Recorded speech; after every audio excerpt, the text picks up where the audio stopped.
দর্শক, ইরান এবং আমেরিকার মধ্যে পরমাণু চুক্তি হবে কি হবে না এটা নিয়ে যখন নানা জল্পনা, আমেরিকা যখন নতুন করে ইরানকে প্রস্তাব দিয়েছে এবং ইরান যখন এটা পর্যালোচনা করে দেখছে, তখন ইরানের সর্বোচ্চ নেতা একদম সুস্পষ্ট পরিষ্কার ঘোষণা দিয়েছেন। তিনি বলেছেন তাদের হাতে যত সমৃদ্ধ ইউরেনিয়াম আছে তা ইরানের মাটিতেই থাকবে। এটা না রাশিয়ার কাছে না আমেরিকার কাছে কারোর কাছে দেওয়া হবে না। এবং তিনি বলেছেন এই ইউরেনিয়াম ইরানের মাটিতে থাকবে, পারলে আমেরিকা তুমি আসো নিতে। তার মানে যদি প্রয়োজন মনে করো যুদ্ধ করো, বাট ইউরেনিয়াম দেব না, কথা পরিষ্কার।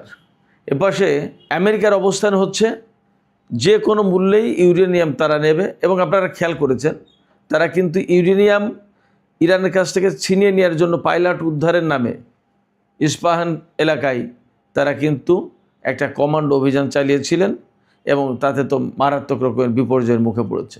এপাশে ইসরায়েলের প্রধানমন্ত্রী বেনিয়ামিন নেতানিয়াহু, তার কিন্তু অবস্থান শক্ত। তার বক্তব্য যে কোনো মূল্যে ইরানের কাছ থেকে সমৃদ্ধ ইউরেনিয়াম ছিনিয়ে আনতে হবে এবং ইরানের পরমাণু কর্মসূচি বন্ধ করতে হবে। কিন্তু এই জায়গায় ইরান একেবারেই অ্যাডামেন্ট, কোনো মতেই এই জায়গায় ছাড় দেবে না। আমেরিকা, ইসরায়েল এবং ইরানের অবস্থান যখন এই রকম শক্ত, তখন পাকিস্তান শেষবারের মতো যুদ্ধবন্ধ এবং শান্তি চুক্তির একটা চেষ্টা চালাচ্ছে। এবং এর অংশ হিসেবে পাকিস্তানের স্বরাষ্ট্রমন্ত্রী যেমন গতকাল ইরান সফরে গিয়েছিলেন, তেমনি আজকে পাকিস্তানের সেনাপ্রধান ফিল্ড মার্শাল আসিম মুনির তিনি ইরান সফর করেছেন। তার সফর থেকে আসলে কী রেজাল্ট আসলো এবং সব পক্ষ যখন এরকম শক্ত অবস্থান নিয়েছে, তাহলে পরিস্থিতি আসলে কোথায় যাচ্ছে? আদৌ যুদ্ধবিরতি স্থায়ী হওয়া, অর্থাৎ স্থায়ীভাবে যুদ্ধ বন্ধের কোনো সম্ভাবনা আছে কিনা, পরমাণু চুক্তির সম্ভাবনা আছে কিনা, এবং তা যদি না হয় তাহলে আসলে পরিণতি কোথায় গিয়ে দাঁড়াতে পারে, এই বিষয়গুলো নিয়ে এখনকার ভিডিওতে আলোচনা করব। আশা করি আপনারা সঙ্গে থাকবেন। আর এর সাথে দুটো বিষয় ছোট্ট করে যোগ করব। একটা হচ্ছে তাইওয়ানের প্রেসিডেন্টের সাথে সরাসরি ডোনাল্ড ট্রাম্প কথা বলতে চেয়েছেন। এই যে তার ঘোষণা, এতে চীন ভীষণভাবে ক্ষুব্ধ হবে, ক্ষিপ্ত হবে, কোনো সন্দেহ নেই। এবার চীনের সাথে পাকিস্তানের কূটনৈতিক সম্পর্কের ৭৫তম দিবস আজকে উদযাপিত হচ্ছে। এই বিষয়টা নিয়েও ছোট্ট করে একটু আলোচনা করব। তো সুপ্রিয় দর্শক, আশা করি এই আলোচনা সবই ভালো লাগবে। আপনারা সঙ্গেই থাকুন, আর ভিডিও ভালো লাগলে লাইক, কমেন্ট, শেয়ার করুন এবং প্লিজ সাবস্ক্রাইব করে সাথেই থাকুন। চলুন এবার আমরা বিস্তারিত আলোচনায় চলে যাই। আমরা সবাই জানি আমেরিকা এবং ইসরায়েল ইরানের বিরুদ্ধে যুদ্ধ শুরু করেছিল যে কথা বলে, যেখান থেকে সূত্রপাত সেটা হচ্ছে ইরানের জনগণের উপরে ইরান সরকার নিপীড়ন নির্যাতন চালায়। আন্দোলনের কোনো সুযোগ নেই, বিক্ষোভের কোনো সুযোগ নেই, মত প্রকাশের কোনো সুযোগ নেই, তাদের কোনো স্বাধীনতা নেই, দেশে গণতন্ত্র নেই এবং অর্থনৈতিক নিরাপত্তা নিশ্চয়তা কোনো কিছু নেই। এই সমস্ত দেয়ার কথা বলে ইরানের সাথে একেবারে সরাসরি সংঘাতের মুখে দাঁড়িয়েছিল আমেরিকা এবং তার সাথে তাল দিয়েছে ইসরায়েল। এটা নিয়ে যখন দুই পক্ষের ভেতরে প্রচণ্ড রকমের উত্তেজনা, টেনশান, সেই সময় ইরানের সাথে আমেরিকার পরমাণু আলোচনা শুরু হলো নতুন করে। পরমাণু আলোচনা চলার ভেতরেই আমেরিকা ইরানের উপর হামলা চালালো এবং সেই হামলায় ইসরায়েল যোগ দিল। আমরা সবাই জানি সে কথা। তার মানে কি দাঁড়াচ্ছে? আমি এখান থেকে বলতে চাইছি এই কথা যে আমেরিকা এবং ইসরায়েল কি বললো আর কোথা থেকে যুদ্ধটা শুরু করলো। এখানে মূল বিষয় হয়ে দাঁড়ালো পরমাণু কর্মসূচি, ইরানের পরমাণু শক্তি, ইরানের কাছে যে ইউরেনিয়াম সমৃদ্ধ করা ইউরেনিয়াম আছে সেইগুলো, এবং ইরানের হাতে বোমা আছে বা বোমা বানাতে পারে এই অভিযোগ। এই কথাকে কেন্দ্র করে ইসরায়েল এবং আমেরিকা ইরানের উপরে কি ভয়াবহ হামলা চালালো। ইরানের নেতাদেরকে হত্যা করলো, সামরিক কমান্ডারদেরকে হত্যা করলো, গুরুত্বপূর্ণ ব্যক্তি, মন্ত্রী, মিনিস্টার, বিজ্ঞানী, বহু লোককেই হত্যা করেছে।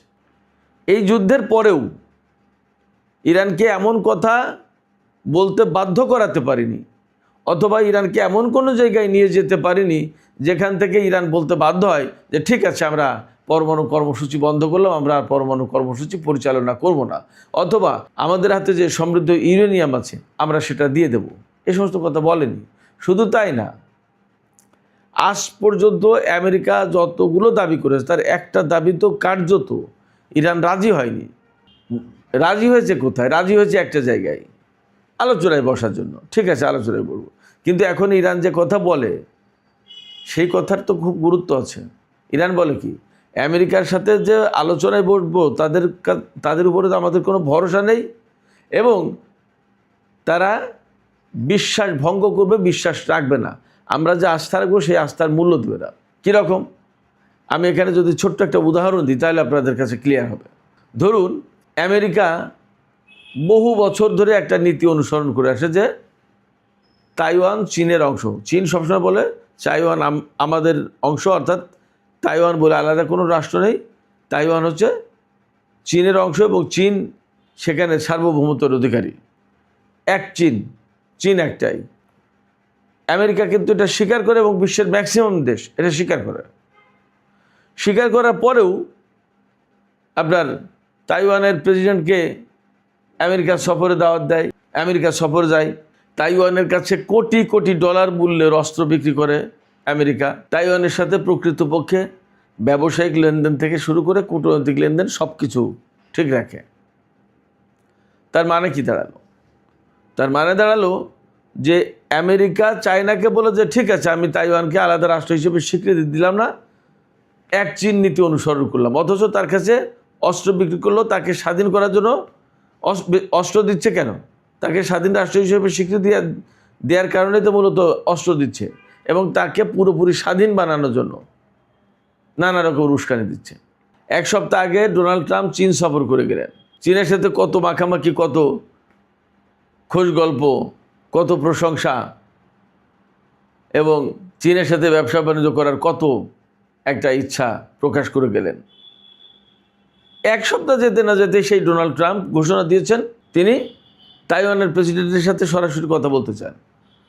আমেরিকা যদিও তাইওয়ানের সাথে ভেতরে ভেতরে গোপনে গোপনে সম্পর্ক রাখে, তার কাছে অস্ত্র বিক্রি করে সব সরকারি, কিন্তু প্রকৃতপক্ষে আমেরিকার কোনো প্রেসিডেন্টের আগে এইভাবে সরাসরি আন্তর্জাতিক এই নর্মসটা ভেঙে এই তাইওয়ানের প্রেসিডেন্টের সাথে বা তাইওয়ানের যে নেতা তার সাথে বৈঠক করতে চাননি, কথা বলতে চাননি।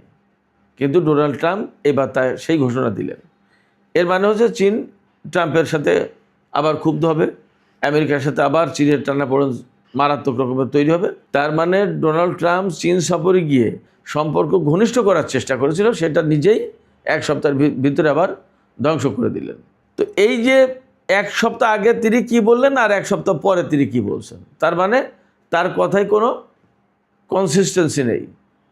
তিনি যে একটা কথা বললেন এবং সেই কথার যে ধারাবাহিকতা থাকবে 1 মাস 2 মাস 6 মাস 1 বছর 2 বছর, এটা কল্পনাই করা যায় না। ডোনাল্ড ট্রাম্পের পক্ষে কোনো নীতি কন্টিনিউয়াস অনুসরণ করা সম্ভব না। শুধুমাত্র একটা নীতি সে অনুসরণ করতে পারছে, সেটা হচ্ছে ইরানের বিরুদ্ধে তার প্রচণ্ড রকমের শত্রুতা, ইরানের বহু কমান্ডারকে, লোকজনকে হত্যা করা এবং তার সাথে যুদ্ধ করা। আমেরিকার কোনো প্রেসিডেন্ট ইরানের সাথে যুদ্ধ করতে আসেনি, কিন্তু ডোনাল্ড ট্রাম্প ঠিকই তা করেছে। তার মানে ইরানের সাথে প্রচণ্ড রকমের শত্রুতার যে কাজটা, এই কাজটাই ডোনাল্ড ট্রাম্প খুব অন্তর দিয়ে, মন দিয়ে নার্সিং করেছে। আর পৃথিবীতে কোনো ডিপ্লোমেসি বা কোনো কিছুতে তিনি ধারাবাহিকভাবে লাগাতারভাবে লেগে থেকে একটা কাজ করবে তা করেন না। তো এই যে আস্থা, আমি আস্থার প্রসঙ্গে চীনের উদাহরণ দিলাম। ইরান বলে যে আমেরিকার উপরে তো তাদের আস্থা নেই, তাহলে তাদের সাথে আলোচনা হবে কি করে এবং চুক্তি হবে কি করে? চুক্তি একটা হলো, দেখা গেলো 2 দিন পরে ভেঙে দিল। তাহলে চুক্তি তো হয়েছিল, এই ডোনাল্ড ট্রাম্পই তো ভেঙে দিয়েছে। তাহলে সেক্ষেত্রে ইরান যে কথা বলে, এই আস্থার জায়গা তৈরি করবে কীভাবে? ইরান তার ফর্মুলা দিয়েছে। ইরান ফর্মুলা দিয়েছে যে যুদ্ধ পুরোপুরি বন্ধ করতে হবে, লেবানন সহ এই অঞ্চলে যত জায়গায় আমেরিকা ইসরায়েল যুদ্ধ করছে সব জায়গায় যুদ্ধ বন্ধ করতে হবে। এরপরে ইরানের উপর থেকে নিষেধাজ্ঞা প্রত্যাহার করতে হবে। ইরানের যে সমস্ত অর্থ আটক আছে আমেরিকার হাতে বা বিভিন্ন দেশে মার্কিন নিষেধাজ্ঞার কারণে, নিষেধাজ্ঞা তুলে নিতে হবে এবং ইরানের অর্থ ছেড়ে দিতে হবে। আর হরমুজ প্রণালী খুলে দিতে হবে, অর্থাৎ অবরোধ যেটা আমেরিকা দিয়েছে এগুলো তুলে নিতে হবে। এইগুলো যদি করে তাহলে ইরান বুঝবে যে হ্যাঁ তারা একটা আস্থার পরিবেশ তৈরি করেছে। তারপরে এবার পরমাণু আলোচনায় বলবে যে ঠিক আছে, আমরা পরমাণু কতটুকু সমৃদ্ধ করব, কতটুকু করব না, আমাদের কয়টা স্থাপনা থাকবে, কয়টা থাকবে না, আমাদের ইউরেনিয়াম আমাদের কাছে থাকবে নাকি তোমাদের কাছে থাকবে, এই সমস্ত বিষয় নিয়ে, অর্থাৎ পরমাণুর ইন ডিটেলস নিয়ে আলোচনা করবে। কিন্তু সেই আস্থার যে জায়গাটা, সেই জায়গাটাই তৈরি করতে রাজি না আমেরিকা। তারা সব বলে যে সব একসাথে করতে হবে। ইরান বলে যে আমরা এগুলো করলাম, করার পরে তোমার সাথে একটা পরমাণু চুক্তি হলে এবার তুমি আমার অর্থ ছাড় করলে না, আমার উপর থেকে নিষেধাজ্ঞা প্রত্যাহার করলে না, তুমি যে যে কথা বলছিলে তার অনেকগুলো মান্য করলে না, তখন আমি কি করব? আস্থা তো তৈরি হলো না। আমেরিকা এই আস্থার জায়গা তৈরি করবে না। অর্থাৎ তার মানে এখানে মনের ভেতরেই গলদ আছে, ফাঁকা আছে, এখানে গ্যাপ আছে।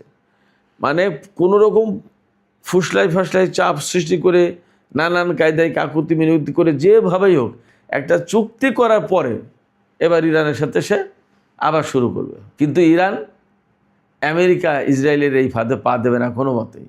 ইরানের সর্বোচ্চ নেতা সাইয়েদ মুজতবা খামেনি আজকে বলেছেন, পরিষ্কার করে বলেছেন যে ইরানের হাতে যে সমৃদ্ধ ইউরেনিয়াম আছে 60 মাত্রার, এই সমৃদ্ধ ইউরেনিয়াম এক ফোঁটাও আমেরিকার কাছে দেওয়া যাবে না, কোথাও দেওয়া যাবে না, কারোর কাছে দিতে হবে না, এটা ইরানের মাটিতেই থাকবে।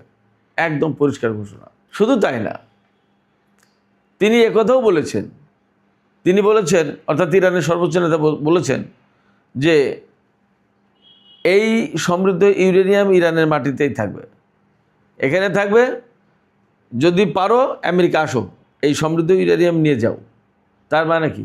তার মানে হচ্ছে আমেরিকাকে আমন্ত্রণ জানাচ্ছে যে আমি ইউরেনিয়াম দেবো না, তোমার শক্তি থাকলে নিয়ে যাও, তুমি পারলে যুদ্ধ করো। আমেরিকা এই জায়গায় ভয় পাচ্ছে। কেন ভয় পাচ্ছে জানেন? ভয় পাচ্ছে এই কারণ আজকেই যদি আপনারা সিএনএনে যান, সিএনএনের ওয়েবসাইটে নিউজ একদম 1 নম্বরে আছে, আমি কিছুক্ষণ আগেও দেখলাম। আমেরিকার গোয়েন্দা সংস্থাগুলো রিপোর্ট দিচ্ছে যে যুদ্ধের পরে আমেরিকা যে আশা করেছিল সেই আশা আসলে বাস্তবায়ন হয়নি। যে ঘোষণা দিয়েছিল সেই ঘোষণা আসলে প্রকৃত সত্য না। কি সেটা? আমেরিকা বলেছিল যে ইরানের ক্ষেপণাস্ত্র শক্তির 70% ধ্বংস হয়ে গেছে, সামরিক শক্তি 70% ধ্বংস হয়ে গেছে। কিন্তু দেখা গেছে 70% তো দূরে কথা, আগের চেয়ে শক্তিশালী হয়েছে, এবং আগের চেয়ে যে ক্ষেপণাস্ত্র, ড্রোন, এই সমস্ত যা বানাতো আগের চেয়ে আরও উৎপাদন জোরদার করেছে আমেরিকা। এখন সামরিক শক্তির দিক দিয়ে ইরান অনেক উচ্চ অবস্থানে। আমি কয়েকদিন আগে একটা ভিডিওতে বলেছিলাম, সুপ্রিয় দর্শক আপনাদের খেয়াল থাকার কথা বলেছিলাম যে আমেরিকা এবং ইসরায়েল ইরানকে যুদ্ধ করার পথ চিনে দিয়েছে।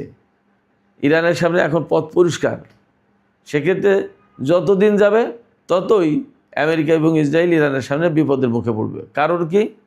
আমেরিকা ইসরায়েল যে বিমান পাঠিয়েছে, বিমানদের যুদ্ধ করেছে, তার তো কমপক্ষে যে রিপোর্ট এসছে গতকালকে, তাতে 42টা এয়ারক্রাফট ধ্বংস হয়েছে।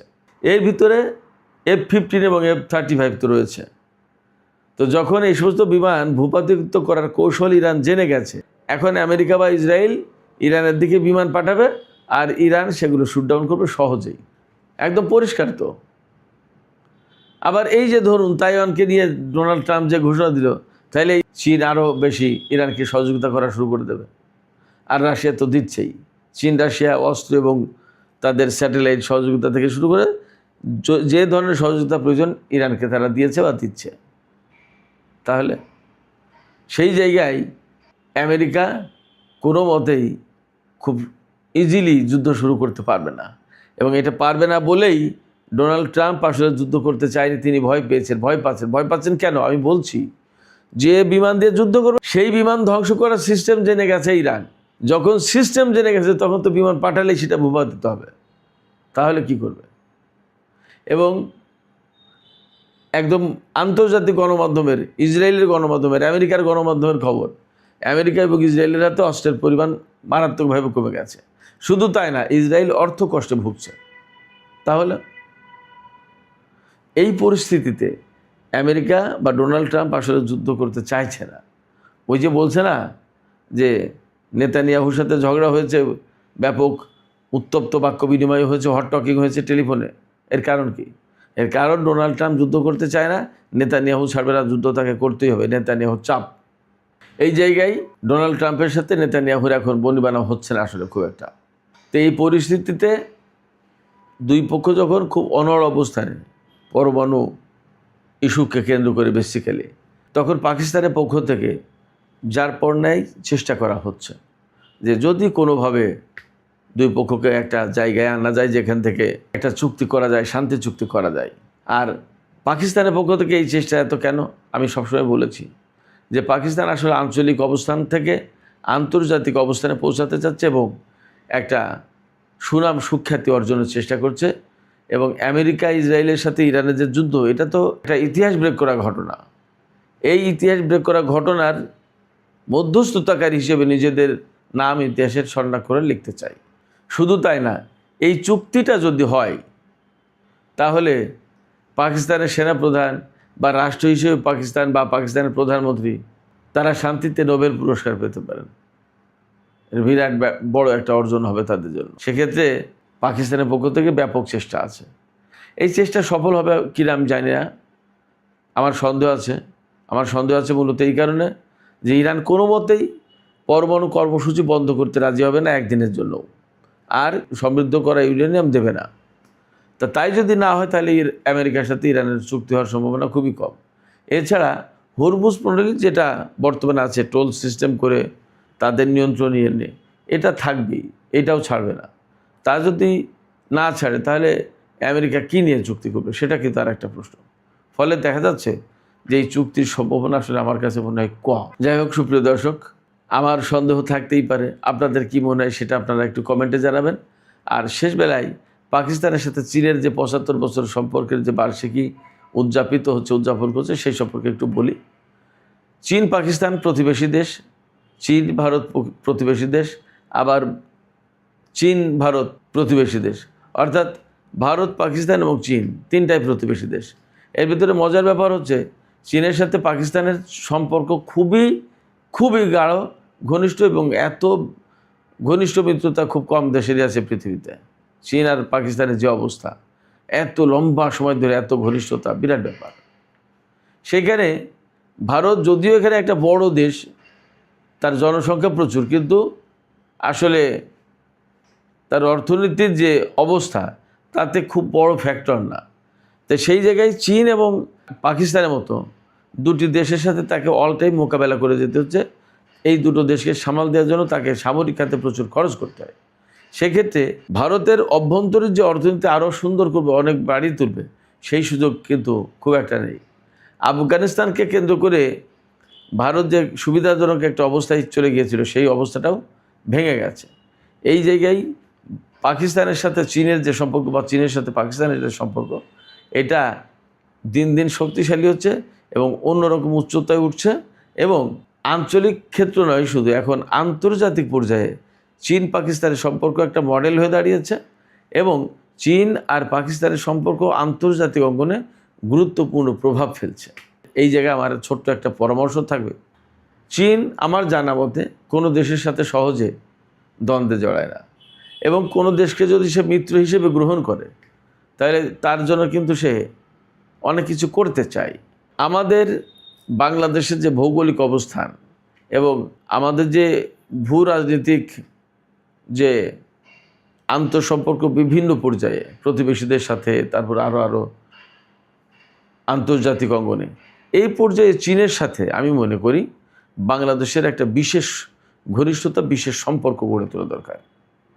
এবং এই রকমের একটা সম্পর্ক গড়ে তুলে বাংলাদেশ ভবিষ্যতে লাভবান হবে।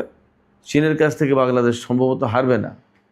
এবং একটা বিষয় বিশেষ করে বর্তমান সরকারের মনে রাখা দরকার বলে আমি মনে করি, প্রেসিডেন্ট জিয়াউর রহমানের সময় থেকেই কিন্তু চীন বাংলাদেশের সাথে সম্পর্ক অন্যরকম ঘনিষ্ঠ করে ফেলে।